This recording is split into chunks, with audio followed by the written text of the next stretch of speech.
முகவை பாட்டு. பாட்டு உருவாகிறதுக்கு பெருசா ஒன்றும் காரணம் தேவையில்லைங்க. கண்ணால பார்க்கறது, காதால கேட்கறது, அப்படி செய்யற வேலையை வச்சே அசால்ட்டா அந்த காலத்துலலாம் பாட்டு எழுதிட்டு போயிட்டாங்க.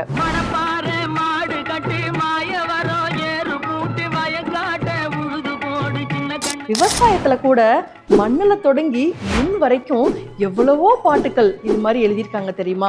இந்த மாதிரி அவங்க பாடிக்கிட்டே விவசாயம் பண்ணும்போது அவங்களுக்கு எந்த அலுப்புமே தெரியாதான். ரிலாக்ஸா எந்த கவலையுமே இல்லாம அழகா வேலை பார்த்துட்டு போவாங்களாம். அதுல ஒண்ணுதான் முகவை பாட்டு. அதாவது நிலத்தை சரி பண்ணி அதுல பயிர் விதை வச்சு அறுவடை பண்ணி அதை களத்துக்கு எடுத்துட்டு போய் நெல்லாவும் வைக்கோலாவும் பிரிக்கிற வரைக்கும் அவங்க பாடுற இந்த பாட்டுக்களையெல்லாம் தொகுத்து தான் முகவை பாட்டு அப்படின்னு சொல்லியிருக்காங்க.